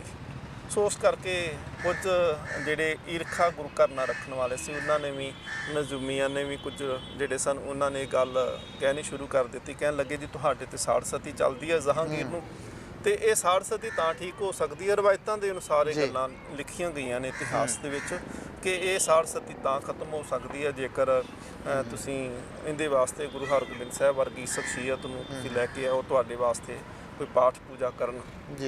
ਵੈਸੇ ਵੀ ਉਹ ਚਾਹੁੰਦਾ ਸੀ ਕਿ ਗੁਰੂ ਸਾਹਿਬ ਜੀ ਨੂੰ ਕਿਸੇ ਨਾ ਕਿਸੇ ਤਰੀਕੇ ਨਾਲ ਜਿਹੜਾ ਸੀ ਨਜ਼ਰਬੰਦ ਕੀਤਾ ਜਾ ਸਕੇ। ਮਤਲਬ ਸਰਕਾਰ ਬਹਾਨੇ ਜਿਹੜੀ ਆ ਉਹ ਬਣਾ ਰਹੀ ਸੀ। ਬਹਾਨੇ ਦੇ ਵਿੱਚ ਗੁਰੂ ਸਾਹਿਬ ਜੀ ਨੂੰ ਗਵਾਲੀਅਰ ਜਿਹੜਾ ਸੀ ਉਹ ਸੱਦਿਆ ਗਿਆ ਸੀ। ਜੀ। ਤੇ ਫਿਰ ਜਦੋਂ ਗਵਾਲੀਅਰ ਬੁਲਾਇਆ ਗਿਆ ਤਾਂ ਕਿਲੇ ਦੇ ਵਿੱਚ ਗੁਰੂ ਸਾਹਿਬ ਨੂੰ ਕੈਦ ਕਿਉਂ ਕੀਤਾ ਗਿਆ ਤੇ ਉਸ ਸਮੇਂ ਉੱਥੋਂ ਦੇ ਹਾਲਾਤ ਜਿਹੜੇ ਕਿਲੇ ਦੇ ਉਹ ਕੀ ਸੀਗੇ? ਇੱਕ ਗੱਲ ਸਾਨੂੰ ਬੜੀ ਇਹ ਸਮਝ ਲੈਣੀ ਚਾਹੀਦੀ ਆ ਕਿ ਜੇਕਰ ਗੁਰੂ ਹਰਗੋਬਿੰਦ ਸਾਹਿਬ ਮਹਾਰਾਜ ਨੂੰ ਕੇਵਲ ਕੋਈ ਸਾੜ ਸਤੀ ਜਾਂ ਕਿਸੇ ਦੁੱਖ ਦੇ ਨਿਵਾਰਨ ਵਾਸਤੇ ਸੱਦਿਆ ਹੁੰਦਾ ਤੇ ਮਹਾਰਾਜ ਨੂੰ ਕਿਸੇ ਚੰਗੀ ਥਾਂ ਤੇ ਰਿਹਾਇਸ਼ ਦਿੱਤੀ ਹੋਣੀ ਸੀ, ਤੇ ਜੇਕਰ ਨਜ਼ਰਬੰਦ ਵੀ ਕਰਨਾ ਹੁੰਦਾ ਤੇ ਗਵਾਲੀਅਰ ਵਰਗੇ ਕਿਲੇ 'ਚ ਕਰਨ ਦੀ ਲੋੜ ਨਹੀਂ ਸੀ। ਇਹਦਾ ਇੱਕ ਕਾਰਨ ਵਿਸ਼ੇਸ਼ ਇਹ ਆ ਕਿ ਤੁਸੀਂ ਅੱਜ ਵੀ ਦਰਸ਼ਨ ਕਰੋ ਗਵਾਲੀਅਰ ਦੇ ਕਿਲੇ ਦੇ ਵਿੱਚ ਜਾ ਕੇ, ਤੇ ਉਹ ਗਵਾਲੀਅਰ ਦਾ ਕਿਲਾ ਅੱਜ ਵੀ ਇਸ ਗੱਲ ਦੀ ਗਵਾਹੀ ਭਰਦਾ ਹੈ ਕਿ ਉੱਥੇ ਪਿੱਲਰ ਬਣੇ ਹੋਏ ਨੇ, ਉਹਨਾਂ ਪਿਲਰਾਂ ਦੇ ਵਿੱਚ ਨਾਲ ਜਿਹੜੇ ਸੀ ਉਹ ਸਮੇਂ ਦੀਆਂ ਹਕੂਮਤਾਂ ਜਿਹੜੀਆਂ ਸਨ, ਰਾਜੇ ਸਨ, ਛੋਟੇ ਜੀ, ਛੋਟੇ ਜੀ। ਰਜਵਾੜਿਆਂ ਦੇ ਬਹੁਤ ਸਾਰੇ ਪਹਾੜੀ ਰਾਜੇ ਵੀ ਉਸ ਜੀ, ਵੇਲੇ ਜੀ। 52 ਰਾਜਿਆਂ ਦਾ ਜ਼ਿਕਰ ਮਿਲਦਾ ਹੈ ਤੇ ਉਹਨਾਂ ਨੂੰ ਉਸ ਪਿਲਰਾਂ ਦੇ ਨਾਲ ਰੋਜ਼ ਬੰਨਿਆ ਹੁੰਦਾ ਕਹਿਣ ਤੋਂ ਸੀ। ਭਾਵ ਕਿ ਉੱਥੇ ਰਾਜ ਸੀ ਹਾਂ, ਜਿਹੜੇ ਬਿਲਕੁਲ, ਕੈਦੀ ਸੀਗੇ ਬਿਲਕੁਲ। ਜਾਂ ਜਿਸ ਕਿ ਤਰ੍ਹਾਂ ਕੋਈ ਉਹ ਰਾਜੇ ਕੋਈ ਸੀਗੇ ਆਮ ਹੋਰ। ਕਿਲਾ ਨਹੀਂ ਸੀ, ਉਹ ਕੋਈ ਜੀ। ਆਮ ਜਿਹੜੀ ਕੈਦ ਨਹੀਂ ਸੀ। ਸੋ ਇਸ ਕਰਕੇ ਜਿਹੜਾ ਸੀ ਉਹ 52 ਰਾਜੇ ਜਿਹੜੇ ਸਨ ਉਹ ਰਾਜਸੀ ਕੈਦੀ ਸੀ ਜੀ ਔਰ ਉਹਨਾਂ ਨੂੰ ਰੋਜ਼ ਜਿਹੜਾ ਭੋਜਨ ਰੋਟੀ ਦਿੱਤੀ ਜਾਂਦੀ ਸੀ ਨਾ, ਉਹ ਰੋਟੀ ਦੇ ਵਿੱਚ ਇੱਕ ਸਲੋ ਪੋਇਜ਼ਨ, ਇੱਕ ਥੋੜੀ ਮਾਤਰਾ ਵਿੱਚ ਜ਼ਹਿਰ ਦਿੱਤਾ ਜਾਂਦਾ ਸੀ ਜਿਹੜਾ ਹੌਲੀ ਹੌਲੀ ਸਰੀਰ ਦੇ ਅੰਦਰ ਜਾ ਕੇ ਤੇ ਸਰੀਰ ਨੂੰ ਗਾਲਦਾ ਸੀ, ਖਾਣੇ ਦੇ ਸਰੀਰ ਨੂੰ ਵਿੱਚ ਖਾਣੇ ਦੇ ਵਿੱਚ ਦਿੱਤਾ ਜਾਂਦਾ ਸੀਗਾ। ਔਰ ਜਿਹੜੇ ਪਾਣੀ, ਉਹ ਅੱਜ ਵੀ ਉਹ ਖੂਹ ਉੱਥੇ ਮੌਜੂਦ ਹੈ ਜਿੱਥੋਂ ਪਾਣੀ ਪੀਤਾ ਜਾਂਦਾ ਸੀ, ਉਹ ਪਾਣੀ ਦੇ ਵਿੱਚ ਵੀ ਜ਼ਹਿਰ ਘੋਲਿਆ ਹੁੰਦਾ ਸੀ। ਜੀ ਜੀ ਜੀ ਬਿਲਕੁਲ। ਸੋ ਉਹਦਾ ਕਾਰਨ ਇਹ ਸੀ ਕਿ ਜਿੰਨੇ ਵੀ ਉੱਥੇ ਕੈਦੀ ਬਣ ਕੇ ਰਾਜੇ ਆਉਂਦੇ ਸੀ, ਕੋਈ ਵੀ ਰਾਜਾ, ਕੋਈ ਵੀ ਉੱਥੋਂ ਦਾ ਕੈਦੀ ਜਿਹੜਾ ਸੀ ਕਦੇ ਜਿਉਂਦਾ ਬਾਹਰ ਨਹੀਂ ਸੀ ਗਿਆ। ਸੋ ਵਿਸ਼ੇਸ਼ ਕਰਕੇ ਗੁਰੂ ਸਾਹਿਬ ਜੀ ਨੂੰ ਵੀ ਇਹ ਖਤਮ ਕਰਨ ਦੇ ਵਾਸਤੇ ਇੱਕ ਜਿੱਦਾਂ ਸਾਜ਼ਿਸ਼ ਘੜੀ ਗਈ ਸੀ ਜੀ ਜੀ ਜੀ ਕਿ ਕਿਸੇ ਨਾ ਕਿਸੇ ਤਰੀਕੇ ਨਾਲ ਮਹਾਰਾਜ ਨੂੰ ਖਤਮ ਕਰਨਾ ਤੇ ਗਵਾਲੀਅਰ ਦੇ ਕਿਲੇ ਵਿੱਚ ਸੌਖੇ ਤਰੀਕੇ ਨਾਲ ਖਤਮ ਕੀਤਾ ਜਾ ਜੀ ਸਕਦਾ। ਬਿਲਕੁਲ। ਕਹਿੰਦੇ ਕਿ ਉੱਥੇ ਕੋਈ ਗੁਰਸਿੱਖ ਵੀ ਰਹਿੰਦਾ ਸੀਗਾ ਜਿਹੜਾ ਗੁਰੂ ਸਾਹਿਬ ਲਈ ਸਪੈਸ਼ਲ ਪ੍ਰਸ਼ਾਦਾ ਜਿਹੜਾ ਹੈ ਉਹ ਆਪ ਤਿਆਰ ਕਰਦਾ ਸੀਗਾ, ਉੱਥੋਂ ਪ੍ਰਸ਼ਾਦਾ ਉਹ ਨਹੀਂ ਸੀ ਜਿਹੜਾ ਛਕਦੇ। ਸੋ ਰਹੋ ਵਿਚਾਰ, ਅਗਲੀ ਗੱਲ ਕਰੀਏ ਗਵਾਲੀਅਰ ਦੇ ਕਿਲੇ ਦੇ ਵਿੱਚ ਫਿਰ ਗੁਰੂ ਸਾਹਿਬ ਨੂੰ ਜਦੋਂ ਉੱਥੇ ਰੱਖਿਆ ਗਿਆ ਤਾਂ ਉਹ ਸਮਾਂ ਕਿਵੇਂ ਨਿਕਲਿਆ, ਕਿਵੇਂ ਦਾ ਸਮਾਂ ਸੀਗਾ? ਦੇਖੋ, ਜਿੱਥੇ ਤਾਂ ਗੁਰੂ ਹੋਵੇ ਉੱਥੇ ਤੇ ਆਨੰਦ ਹੀ ਹੁੰਦਾ ਜੀ। ਨਾਨਕ ਕੇ ਕਰ ਸਦਾ ਆਨੰਦ ਨਾ ਜੀ। ਅਸੀਂ ਜਿਵੇਂ ਆਨੰਦ ਸਾਹਿਬ ਪੜ੍ਹਦੇ ਆ ਕਿ ਆਨੰਦ ਪਿਆ ਬਿਨਿ ਮਾਏ ਸਤਿਗੁਰੂ ਮੈਂ ਪਾਇਆ। ਜਿੱਥੇ ਸਤਿਗੁਰੂ ਹੈ ਉੱਥੇ ਆਨੰਦ ਹੈ, ਉੱਥੇ ਦੁੱਖ, ਕਲੇਸ਼, ਚਿੰਤਾ, ਝੋਰੇ, ਫਿਕਰ ਨਹੀਂ ਹੋ ਸਕਦੇ। ਗੁਰੂ ਹਰਗੋਬਿੰਦ ਸਾਹਿਬ ਮਹਾਰਾਜ ਜਿਸ ਦਿਨ ਗਵਾਲੀਅਰ ਦੇ ਕਿਲੇ ਵਿੱਚ ਗਏ ਤੇ ਉੱਥੋਂ ਦਾ ਦਰੋਗਾ ਹਰੀਦਾਸ ਜਿਹੜਾ ਸੀ, ਉਹਨੇ ਸਤਿਗੁਰੂ ਮਹਾਰਾਜ ਜੀ ਦੀ ਸ਼ਖਸੀਅਤ ਨੂੰ ਦੇਖ ਕੇ ਤੇ ਨਮਸਕਾਰ ਕੀਤੀ ਆ। ਪਰ ਮਹਾਰਾਜ ਨੂੰ ਉਸ ਦਿਨ ਹੀ ਦੱਸ ਦਿੱਤਾ ਸੀ ਕਿ ਮਹਾਰਾਜ ਇੱਥੋਂ ਦਾ ਭੋਜਨ, ਪਾਣੀ, ਜਲ ਤੁਸੀਂ ਨਾ ਛਕਿਓ ਕਿਉਂਕਿ ਇਹਦੇ ਵਿੱਚ ਜ਼ਹਿਰ ਮਿਲਾਇਆ ਜਾਂਦਾ ਹੈ। ਗੁਰੂ ਹਰਗੋਬਿੰਦ ਸਾਹਿਬ ਮਹਾਰਾਜ ਵਾਸਤੇ ਜਿਵੇਂ ਆਪ ਨੇ ਜ਼ਿਕਰ ਕੀਤਾ ਕਿ ਸੰਗਤ ਵੱਲੋਂ ਪ੍ਰਸ਼ਾਦਾ, ਮਹਾਰਾਜ ਨੇ ਪਹਿਲੇ ਦਿਨ ਹੀ ਕਿਹਾ ਕਿ ਸਾਡਾ ਜਲਪਾਨ ਜਿਹੜਾ ਹੈ ਅਸੀਂ ਇੱਥੋਂ ਨਹੀਂ ਕੁਝ ਵੀ ਛਕਾਂਗੇ, ਸਾਡਾ ਸੰਗਤ ਲੈ ਕੇ ਆਵੇਗੀ, ਅਸੀਂ ਰਾਜਸੀ ਭੋਜਨ ਨਹੀਂ ਛਕਾਂਗੇ। ਸਤਿਗੁਰੂ ਮਹਾਰਾਜ ਵਾਸਤੇ ਫਿਰ ਕੱਲਿਆਂ ਵਾਸਤੇ ਨਹੀਂ ਭੋਜਨ ਆਉਂਦਾ ਰਿਹਾ। ਮਹਾਰਾਜ ਦੇ ਨਾਲ ਜਿੰਨੇ ਉੱਥੇ ਕੈਦੀ ਸੀ ਜਾਂ ਜਿੰਨੇ ਉੱਥੇ ਮੁਲਾਜ਼ਮਤ ਸੀ, ਉਹਨਾਂ ਸਾਰਿਆਂ ਨੂੰ ਹੀ ਉੱਥੋਂ ਭੋਜਨ ਜਿਹੜਾ ਸੀ ਉਹ ਦਿੱਤਾ ਜਾਂਦਾ ਸੀ। ਸੋ ਮੰਨ ਲਓ ਇੱਕ ਤਾਂ ਰੋਟੀ ਪਾਣੀ ਚੰਗਾ ਮਿਲਣਾ ਉੱਥੇ ਸ਼ੁਰੂ ਹੋ ਗਿਆ। ਮਾਹੌਲ ਜਿਹੜਾ ਸੀ ਉਹ ਇੱਕ ਬਹੁਤ ਪੋਜ਼ਿਟਿਵ એનર્ਜੀ ਵਾਲਾ ਮਾਹੌਲ ਉੱਥੇ ਜਿਹੜਾ ਸੀ ਉਹ ਮਿਲ ਗਿਆ। ਜੀ ਜੀ। ਕਿਉਂਕਿ ਗੁਰੂ ਹਰਗੋਬਿੰਦ ਸਾਹਿਬ ਮਹਾਰਾਜ ਜਿੱਥੇ ਨੇ ਉੱਥੇ ਕਥਾ ਵੀ ਹੋਏਗੀ, ਕੀਰਤਨ ਵੀ ਹੋਏਗਾ। ਮਹਾਰਾਜ ਜੀ ਨੇ ਹਰ ਥਾਂ ਤੇ ਉੱਥੇ ਮਾਹੌਲ ਐਵੇਂ ਦਾ ਉੱਥੇ ਬਣਾਇਆ ਕਿ ਰੋਜ਼ਾਨਾ ਹੀ ਉੱਥੇ ਜਿਵੇਂ ਸਤਸੰਗ ਘੜੀਆਂ ਚੱਲਣ ਲੱਗ ਪਈਆਂ, ਜਿਵੇਂ ਉਹ ਜਗ੍ਹਾ ਗੁਰਦੁਆਰਾ ਬਣ ਚੁੱਕੀ ਸੀ ਕਿਉਂਕਿ ਮਹਾਰਾਜ ਉੱਥੇ ਆਪ ਵਿਰਾਜਮਾਨ ਸਨ। ਸੋ ਜਿਹੜਾ ਸੀ ਬਹੁਤ ਚੰਗੀ ਉੱਥੇ ਉਹਨਾਂ ਨੂੰ એનર્ਜੀ ਮਿਲਣੀ ਸ਼ੁਰੂ ਹੋਈ। ਜਿਹੜੇ ਸੁੱਕ ਚੁੱਕੇ ਸੀ, ਜਿਹੜੇ ਇਹ ਸੋਚਦੇ ਸੀ ਕਿ ਅਸੀਂ ਇਸੋਂ ਜਿਉਂਦੇ ਨਹੀਂ ਲੰਘ ਸਕਾਂਗੇ। ਵੈਸੇ ਇਤਿਹਾਸ ਇੱਕ ਹੋਰ ਘਟਨਾ ਵੀ ਮਿਲਦੀ ਹੈ ਕਿ ਗੁਰੂ ਨਾਨਕ ਦੇਵ ਮਹਾਰਾਜ ਵੀ ਇੱਕ ਵਾਰੀ ਇੱਦਾਂ ਹੀ ਆਪਣੇ ਆਪ ਨੂੰ ਗੁਲਾਮਾਂ ਦੇ ਦੇਸ਼ ਵਿੱਚ ਲਾਹੌਰ ਖੰਡ ਜਾ ਕੇ ਉਹਨਾਂ ਨੇ ਵਿਕਾ ਦਿੱਤਾ ਸੀ ਕਿ ਦੂਜਿਆਂ ਨੂੰ ਆਜ਼ਾਦ ਕਰਾ ਸਕੀਏ। ਗੁਰੂ ਨੂੰ ਕੋਈ ਕੈਦ ਨਹੀਂ ਕਰ ਸਕਦਾ। ਇਹ ਉਹਨਾਂ ਰਾਜਿਆਂ ਦੀਆਂ ਜਿਵੇਂ ਆਪਣੇ ਇਸ਼ਟ ਦੇ, ਆਪਣੇ ਭਗਵਾਨ ਦੇ ਪ੍ਰਤੀ ਅਰਦਾਸਾਂ ਸਨ, ਉਹਨਾਂ ਦੀਆਂ ਬੇਨਤੀਆਂ ਸੀ ਕਿ ਸਾਨੂੰ ਕੋਈ ਤੇ ਇਸ ਨਰਕ ਦੇ ਵਿੱਚੋਂ ਕੱਢੇ। ਤੇ ਉਹ ਅਰਦਾਸਾਂ ਬੇਨਤੀਆਂ ਮਹਾਰਾਜ ਨੇ ਸੁਣ ਕਰਕੇ ਹੀ ਮਹਾਰਾਜ ਗੁਰੂ ਹਰਗੋਬਿੰਦ ਸਾਹਿਬ ਉੱਥੇ ਗਏ ਹੋਏ ਨੇ। ਫਿਰ ਸਤਿਗੁਰੂ ਮਹਾਰਾਜ ਉੱਥੇ ਜਾਣ ਕਰਕੇ ਮਾਹੌਲ ਬਦਲਿਆ। ਉੱਥੇ ਹਰ ਚੀਜ਼, ਹਰ ਜਿਹੜੀ ਚੰਗੀ એનર્ਜੀ, ਚੰਗੀ ਊਰਜਾ ਜਿਹੜੀ ਸੀ ਉੱਥੇ ਪ੍ਰਾਪਤ ਹੋਣੀ ਸ਼ੁਰੂ ਹੋਈ। ਸੋ ਗੁਰੂ ਹਰਗੋਬਿੰਦ ਸਾਹਿਬ ਮਹਾਰਾਜ ਜੀ ਦੇ ਜਾਣ ਕਰਕੇ ਭੋਜਨ ਠੀਕ ਹੋਇਆ। ਇੱਕ ਖੁਰਾਕ ਹੁੰਦੀ ਹੈ ਤੇ ਇੱਕ ਵਿਚਾਰ ਹੁੰਦੇ ਨੇ, ਇਹ ਦੋਨੋਂ ਚੀਜ਼ਾਂ ਸਹੀ ਹੋ ਗਈਆਂ ਉਸ ਵੇਲੇ। ਸੋ ਸਤਿਗੁਰੂ ਮਹਾਰਾਜ ਜੀ ਦੇ ਕਰਕੇ ਉਹਨਾਂ ਰਾਜਿਆਂ ਨੂੰ ਇੱਕ ਜਿਵੇਂ ਪੁਨਰ ਜੀਵਨ ਜਿਹੜਾ ਹੁੰਦਾ ਉਹਨਾਂ ਦਾ ਉੱਚਾ ਹੋਇਆ ਮਿਲ ਗਿਆ। ਜੀ ਜੀ, ਪੁਨਰ ਜੀਵਨ ਦੀ ਪ੍ਰਾਪਤੀ ਹੋ ਗਈ। ਜੀ, ਇਤਿਹਾਸਕ ਜ਼ਿਕਰ ਜਿਹੜਾ ਹੈ ਉਹ ਵੀ ਮਿਲਦੇ ਆ ਕਿ ਇੱਥੋਂ ਅੰਮ੍ਰਿਤਸਰ ਤੋਂ ਵੀ ਸਿੱਖ ਜਿਹੜੇ ਆ ਉਹ ਬਾਬਾ ਬੁੱਢਾ ਸਾਹਿਬ ਜੀ ਦੀ ਅਗਵਾਈ ਦੇ ਵਿੱਚ ਤੇ ਹੋਰ ਇਲਾਕਿਆਂ ਤੋਂ ਉਹ ਵੀ ਉੱਥੇ ਪਹੁੰਚਦੇ ਸੀਗੇ। ਜੀ ਬਿਲਕੁਲ ਬਿਲਕੁਲ ਜੀ। ਬਾਬਾ ਬੁੱਢਾ ਸਾਹਿਬ ਜੀ ਬਹੁਤ ਵੱਡੀ ਅਜ਼ੀਮ ਸ਼ਖਸੀਅਤ ਨੇ। ਬਿਰਧ ਬਾਬਾ ਕਰਕੇ ਉਹਨਾਂ ਨੂੰ ਕਿਹਾ ਗਿਆ। ਗੁਰੂ ਨਾਨਕ ਦੇਵ ਜੀ ਤੋਂ ਲੈ ਕੇ ਗੁਰੂ ਹਰਗੋਬਿੰਦ ਸਾਹਿਬ ਤੱਕ ਉਹ ਮੁਖੀ ਸਿੱਖਾਂ ਦੇ ਵਿੱਚੋਂ ਸ੍ਰੇਸ਼ਟ ਸਨ। ਜੀ। ਬਾਬਾ ਬੁੱਢਾ ਸਾਹਿਬ ਜੀ ਨੇ ਦੇਖਿਆ ਕਿ ਜਿਸ ਵੇਲੇ ਇਹ ਸਮਾਂ ਲੰਮਾ ਹੋ ਗਿਆ ਕੈਦ ਦਾ, ਬਾਬਾ ਬੁੱਢਾ ਸਾਹਿਬ ਜੀ ਨੇ ਇੱਥੋਂ ਦਰਬਾਰ ਸਾਹਿਬ ਜੀ ਤੋਂ ਸੰਗਤ ਨੂੰ ਨਾਲ ਲੈ ਕੇ ਹੱਥ ਵਿੱਚ ਮਸ਼ਾਲ ਫੜ ਕੇ ਤੇ ਇੱਕ ਚੌਂਕੀ, ਰੋਸ ਦੇ ਵਜੋਂ ਚੌਂਕੀ ਜਿਹੜੀ ਸੀ ਉਹ ਕੱਢਣੀ ਸ਼ੁਰੂ ਕੀਤੀ।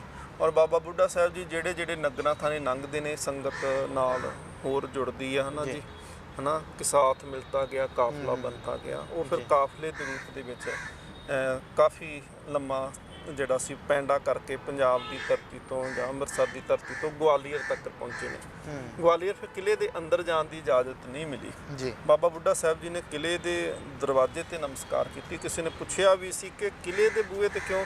ਕਹਿੰਦੇ ਜਿੱਥੇ ਮੇਰਾ ਸਤਿਗੁਰੂ ਹੋਵੇ ਉਹ ਥਾਂ ਪਵਿੱਤਰ ਹੁੰਦੀ, ਮੇਰੇ ਮਹਾਰਾਜ ਇੱਥੋਂ ਲੰਘ ਕੇ ਗਏ ਨੇ। ਸੋ ਬਾਬਾ ਬੁੱਢਾ ਸਾਹਿਬ ਜੀ ਨੇ ਕਿਲੇ ਦੀ ਪਰਿਕਰਮਾ ਕੀਤੀ, ਰੋਜ਼ ਉੱਥੋਂ ਜਿਹੜਾ ਸੀ ਚੌਂਕੀ ਕਿਲੇ ਦੇ ਦੁਆਲੇ ਕੱਢਣੀ। ਫਿਰ ਗੁਰੂ ਹਰਗੋਬਿੰਦ ਸਾਹਿਬ ਮਹਾਰਾਜ ਜੀ ਨੇ ਹੁਕਮ ਕੀਤਾ ਸੀ, ਬਾਬਾ ਜੀ ਆਪ ਜੀ ਵਾਪਸ ਜਾਓ ਤੇ ਉੱਥੇ ਚੌਂਕੀ ਕੱਢੋ, ਤੁਹਾਡੀ ਪ੍ਰਵਾਨ ਹੈ। ਔਰ ਜਦੋਂ ਤੁਸੀਂ ਚੌਂਕੀ ਕੱਢੋਗੇ ਤੁਹਾਡੀ ਚੌਂਕੀ ਜੁਗੋ ਜੁਗਾ ਟੱਲ ਹੋਊਗੀ, ਅਸੀਂ ਹਰ ਚੌਂਕੀ ਦੇ ਵਿੱਚ ਸ਼ਾਮਲ ਹੋਵਾਂਗੇ। ਤੇ ਅੱਜ ਵੀ ਉਵੇਂ ਹੀ ਸ਼ਾਮ ਦੇ ਸਮੇਂ ਅਕਾਲ ਤਖਤ ਸਾਹਿਬ ਤੋਂ ਚੌਂਕੀ ਆਰੰਭ ਹੁੰਦੀ ਹੈ। ਵੱਡੀ ਪਰਿਕਰਮਾ ਸਰੋਵਰ ਵਾਲੀ ਜਿਹੜੀ ਪਰਿਕਰਮਾ ਉਹ ਕੀਤੀ ਜਾਂਦੀ ਹੈ। ਔਰ ਅੱਜ ਵੀ ਜਿਵੇਂ ਗੁਰੂ ਸਾਹਿਬ ਜੀ ਦਾ ਹੁਕਮ ਹੈ ਕਿ ਅਸੀਂ ਹਾਂ ਬਿਲਕੁਲ ਬਿਲਕੁਲ ਜੀ ਕਿ ਬਾਬਾ ਬੁੱਢਾ ਸਾਹਿਬ ਦੀ ਚੌਂਕੀ ਔਰ ਗੁਰੂ ਹਰਗੋਬਿੰਦ ਸਾਹਿਬ ਆਪ ਸ਼ਾਮਲ ਹੁੰਦੇ ਨੇ ਜੀ। ਗੱਲ ਕਰੀਏ ਫਿਰ ਗੁਰੂ ਸਾਹਿਬ ਜੀ ਦੀ ਉੱਥੋਂ ਜਦੋਂ ਰਿਹਾਈ ਹੁੰਦੀ ਆ ਤਾਂ ਫਿਰ ਕਹਿੰਦੇ ਆ ਕਿ ਜਦੋਂ ਅੰਮ੍ਰਿਤਸਰ ਪਹੁੰਚਦੇ ਆ ਤਾਂ ਸਿੱਖਾਂ ਨੇ ਬੜੀ ਖੁਸ਼ੀ ਇਸ ਚੀਜ਼ ਦੀ ਮਨਾਈ ਕਿ ਗੁਰੂ ਸਾਹਿਬ ਜਿਹੜੇ ਆ ਉਹ ਗਵਾਲੀਅਰ ਦੇ ਕਿਲੇ 'ਚੋਂ ਆਏ, ਜਿਸ ਦਿਹਾੜੇ ਨੂੰ ਅਸੀਂ ਅੱਜ ਮਨਾ ਵੀ ਰਹੇ ਹਾਂ। ਜੀ ਜੀ ਸਾਈਂ ਮੀਆਂ ਮੀਰ ਜਿਹੜਾ ਸੀ ਉਹਨਾਂ ਨੇ ਇੱਕ ਬਹੁਤ ਵੱਡਾ ਰੋਲ ਇਹਦੇ ਵਿੱਚ ਅਦਾ ਕੀਤਾ। ਉਹਨਾਂ ਨੇ ਜਹਾਂਗੀਰ ਜਿਹੜਾ ਸੀ ਉਹਨਾਂ ਨੂੰ ਬਹੁਤ ਮੰਨਦਾ ਸੀ ਇਸ ਗੱਲੋਂ ਜੀ ਕਿ ਉਹਨੇ ਇਹ ਗੱਲ ਆਖੀ ਸੀ ਕਿ ਤੁਸੀਂ ਖੁਦਾ ਦੇ ਨੂਰ ਨੂੰ ਕੈਦ ਕਰਕੇ ਕਦੀ ਸੁੱਖ ਨਹੀਂ ਭੋਗ ਸਕਦੇ। ਤੇ ਜਹਾਂਗੀਰ ਦੇ ਹਾਲਾਤ ਜਿਹੜੇ ਸੀ ਕੁਝ ਵਿਗੜਨੇ ਵੀ ਸ਼ੁਰੂ ਹੋਏ ਉਹਨਾਂ ਦਿਨਾਂ ਦੇ ਵਿੱਚ। ਤਾਂ ਜਹਾਂਗੀਰ ਨੇ ਸਾਈਂ ਮੀਆਂ ਮੀਰ ਜੀ ਨੂੰ ਪੁੱਛਿਆ ਤੇ ਉਹਨਾਂ ਨੇ ਕਿਹਾ ਸੀ ਕਿ ਗੁਰੂ ਹਰਗੋਬਿੰਦ ਸਾਹਿਬ ਨੂੰ ਜਿੰਨੀ ਦੇਰ ਤੱਕ ਤੁਸੀਂ ਰਿਹਾ ਨਹੀਂ ਨਾ ਕਰਦੇ ਤੁਹਾਡੇ ਹਾਲਾਤ ਇਵੇਂ ਦੇ ਹੀ ਰਹਿਣਗੇ। ਤੇ ਭਾਈ ਜੇਠਾ ਜੀ ਦਾ ਵੀ ਇੱਕ ਮਿਲਦਾ ਹੈ ਕਿ ਉਹਨਾਂ ਨੇ ਜਿਵੇਂ ਰਾਤ ਨੂੰ ਰੋਜ਼ ਸ਼ੇਰ ਬਣ ਕਰਕੇ ਜਿਹੜਾ ਸੀ ਉਹਦੇ ਕੋਲ ਪਹੁੰਚ ਜਾਂਦੇ ਸੀ ਤੇ ਉਹ ਬਹੁਤ ਡਰ ਗਿਆ, ਘਬਰਾ ਗਿਆ, ਜਿੰਦੇ ਕਰਕੇ ਉਹ ਬਹੁਤ ਬਿਮਾਰ ਰਹਿਣਾ ਸ਼ੁਰੂ ਹੋਇਆ। ਫਿਰ ਗੁਰੂ ਹਰਗੋਬਿੰਦ ਸਾਹਿਬ ਮਹਾਰਾਜ ਜੀ ਨੂੰ ਜਿਹੜਾ ਸੀ ਕਿਹਾ ਕਿ ਤੁਹਾਨੂੰ ਰਿਹਾ ਕਰਨ ਲੱਗੇ ਆ। ਮਹਾਰਾਜ ਨੇ ਕਿਹਾ ਸੀ ਸਾਨੂੰ ਕੈਦ ਵੀ ਕਿਸੇ ਨੇ ਨਹੀਂ ਕੀਤਾ, ਰਿਹਾਈ ਦਾ ਤੇ ਗੱਲ ਹੀ ਕੋਈ ਨਹੀਂ। ਕਹਿੰਦੇ ਕੀ ਚਾਹੁੰਦੇ ਹੋ ਤੁਸੀਂ? ਕਹਿੰਦੇ ਅਸੀਂ ਚਾਹੁੰਦੇ ਆ ਕਿ ਇਹ 52 ਰਾਜੇ ਜਿਹੜੇ ਕੈਦੀ ਆ ਨਾ ਇੱਥੇ, ਇਹਨਾਂ ਨੂੰ ਵੀ ਨਾਲ ਰਿਹਾ ਕਰੋ। ਸ਼ਰਤ ਰੱਖੀ ਗਈ ਕਿ ਤੁਹਾਡੇ ਚੋਲੇ ਦੀ ਕਲੀ ਜਿਹੜਾ ਫੜ ਕੇ ਬਾਹਰ ਆ ਜਾਏਗਾ, ਉਹਨਾਂ ਨੂੰ ਰਿਹਾ ਕਰਾਂਗੇ। ਫਿਰ ਮਹਾਰਾਜ ਨੇ 52 ਕਲੀਆਂ ਵਾਲਾ ਚੋਲਾ ਜਿਹੜਾ ਸੀ ਉੱਥੇ ਬਣਵਾਇਆ, ਚੋਲਾ ਪਾਇਆ ਗਿਆ। 52 ਰਾਜੇ ਜਿਹੜੇ ਸੀ ਉਹਨਾਂ ਨੇ ਮਹਾਰਾਜ ਜੀ ਦੀਆਂ ਕਲੀਆਂ ਪਕੜੀਆਂ ਤੇ ਮਹਾਰਾਜ ਨੇ ਉਹਨਾਂ 52 ਨੂੰ ਦਾਤਾ ਬੰਦੀ ਛੋੜ ਹੈ ਸਤਿਗੁਰੂ ਮਹਾਰਾਜ ਬੰਦੀ ਛੋੜ ਦਾਤਾ ਜੀ ਕਿਲੇ ਦੇ ਵਿੱਚੋਂ 52 ਕੈਦੀਆਂ ਨੂੰ ਰਿਹਾ ਕਰਕੇ ਆਏ। ਫਿਰ ਪੜਾ ਤੜਪੜਾ ਕਿਉਂਕਿ ਸੰਗਤਾਂ ਰਸਤੇ ਵਿੱਚ ਵੀ ਉਡੀਕਦੀਆਂ ਸੀ। ਦਰੋਗੇ ਦੇ ਘਰ ਮਹਾਰਾਜ ਸਭ ਤੋਂ ਪਹਿਲਾਂ ਗਏ ਨੇ ਗਵਾਲੀਅਰ, ਉਹਦੇ ਘਰੋਂ ਜਲ ਪਾਣੀ ਛਕਿਆ। ਫਿਰ ਮਹਾਰਾਜ ਬਰੌਲੀ ਵੀ ਗਏ, ਸਾਈਂ ਦਾਸ ਦੇ ਕੋਲ ਸਾਂਢੂ ਲੱਗਦੇ ਸੀ ਸਤਿਗੁਰੂ ਮਹਾਰਾਜ ਜੀ ਦੇ, ਉਹਨਾਂ ਦੇ ਕੋਲ ਜਾ ਕਰਕੇ ਵੀ ਕੁਝ ਸਮਾਂ ਰੁਕੇ ਨੇ। ਫਿਰ ਸਤਿਗੁਰੂ ਮਹਾਰਾਜ ਦੀਵਾਲੀ ਦਾ ਦਿਹਾੜਾ ਸੀ ਉਸ ਦਿਨ ਮਹਾਰਾਜ ਅੰਮ੍ਰਿਤਸਰ ਦੀ ਪਾਵਨ ਧਰਤੀ 'ਤੇ ਪਹੁੰਚੇ ਔਰ ਗੁਰੂ ਹਰਗੋਬਿੰਦ ਸਾਹਿਬ ਮਹਾਰਾਜ ਜੀ ਦੀ ਆਉਣ ਦੀ ਖੁਸ਼ੀ ਵਿੱਚ ਸੰਗਤਾਂ ਨੇ ਦੇਸੀ ਘਿਓ ਦੇ ਦੀਵੇ ਜਿਹੜੇ ਸੀ ਉਹ ਜਗਾਏ। ਸੋ ਬਹੁਤ ਖੁਸ਼ੀ ਦਾ ਪ੍ਰਤੀਕ ਹੁੰਦਾ ਚਾਨਣ ਕਰਨਾ। ਸੋ ਇਸ ਕਰਕੇ ਸੱਚੇ ਪਾਤਸ਼ਾਹ ਮਹਾਰਾਜ ਜੀ ਦੇ ਪਹੁੰਚਣ ਦੀ ਖੁਸ਼ੀ ਦੇ ਵਿੱਚ ਅੱਜ ਦੇ ਦਿਹਾੜੇ ਨੂੰ ਬੰਦੀ ਛੋੜ ਦਿਵਸ ਦੇ ਨਾਲ ਜਿਹੜਾ ਸੀ ਉਹ ਮਨਾਇਆ ਜਾਂਦਾ ਹੈ। ਤੇ ਅੱਜ ਵੀ ਸ਼੍ਰੀ ਹਰਿਮੰਦਰ ਸਾਹਿਬ ਦੇ ਅੰਦਰ ਰਾਤ ਦੇ ਸਮੇਂ ਜਿਹੜੀ ਸੀ ਉਹ ਦੀਪਮਾਲਾ ਹੋਣੀ ਹੈ, ਆਤਿਸ਼ਬਾਜ਼ੀ ਵੀ ਜਿਹੜੀ ਉਹ ਕੀਤੀ ਜਾਵੇ। ਬਿਲਕੁਲ, ਬੰਦੀ ਛੋੜ ਦਿਵਸ ਵਿਸ਼ਵ ਭਰ ਦੀਆਂ ਸੰਗਤਾਂ ਸ਼ਰਧਾ ਸਤਿਕਾਰ ਦੇ ਨਾਲ ਮਨਾ ਰਹੀਆਂ ਨੇ ਤੇ ਉਸੇ ਹੀ ਪਰੰਪਰਾ ਨੂੰ ਜਾਨੀ ਕਿ ਗੁਰੂ ਹਰਗੋਬਿੰਦ ਸਾਹਿਬ ਮਹਾਰਾਜ ਮੀਰੀ ਪੀਰੀ ਦੇ ਮਾਲਕ ਉਹਨਾਂ ਦੇ ਗਵਾਲੀਅਰ ਤੋਂ ਵਾਪਸ ਅੰਮ੍ਰਿਤਸਰ ਪਹੁੰਚਣ ਦੀ ਖੁਸ਼ੀ ਦੇ ਵਿੱਚ ਉਸੇ ਪਰੰਪਰਾ ਨੂੰ ਤੋਰਦਿਆਂ ਹੋਇਆਂ ਅੱਜ ਵੀ ਆਤਿਸ਼ਬਾਜ਼ੀ ਵੀ ਹੁੰਦੀ ਆ, ਦੀਪਮਾਲਾ ਜਿਹੜੀ ਆ ਉਹ ਵੀ ਹੁੰਦੀ ਆ ਤੇ ਨਿਰੰਤਰ ਕੀਰਤਨ ਦੇ ਪ੍ਰਵਾਹ ਜਿਹੜਾ ਆ ਉਹ ਤਾਂ ਰੋਜ਼ਾਨਾ ਚੱਲਦਾ ਹੀ ਹੈ ਤੇ ਬੇਅੰਤ ਸੰਗਤਾਂ ਦਰਸ਼ਨ ਇਸ਼ਨਾਨ ਕਰਕੇ ਹਾਜ਼ਰੀਆਂ ਭਰਦੀਆਂ ਨੇ। ਸੋ ਸਿੰਘ ਸਾਹਿਬ ਗਿਆਨੀ ਅਮਰਿੰਦਰ ਸਿੰਘ ਹੋਰਾਂ ਦਾ ਬਹੁਤ ਬਹੁਤ ਧੰਨਵਾਦ ਕਰਦੇ ਹਾਂ। ਸੰਗਤਾਂ ਨੂੰ ਸਮੁੱਚੇ ਇਤਿਹਾਸ ਦੇ ਨਾਲ ਉਹਨਾਂ ਨੇ ਜੋੜਿਆ ਤੇ ਬਹੁਤ ਹੀ ਵਡਮੁੱਲੀ ਇਤਿਹਾਸਕ ਜਾਣਕਾਰੀ ਸੰਗਤਾਂ ਦੇ ਨਾਲ ਸਾਂਝੀ ਕੀਤੀ। ਸੋ ਅੱਜ ਦੇ ਇਸ ਪ੍ਰੋਗਰਾਮ ਦਾ ਸਮਾਂ ਇੱਥੇ ਹੀ ਸਮਾਪਤ ਹੁੰਦਾ ਹੈ। ਭੁੱਲ ਚੁੱਕ ਦੀ ਖਿਮਾ ਇੱਥੇ ਹੀ ਆਗਿਆ ਚਾਹਾਂਗੇ। ਬੁਲਾਉਂਦੇ ਹਾਂ ਸਾਂਝੇ ਰੂਪ 'ਚ ਫਤਿਹ। ਵਾਹਿਗੁਰੂ ਜੀ ਕਾ ਖਾਲਸਾ, ਵਾਹਿਗੁਰੂ ਜੀ ਕੀ ਫਤਿਹ।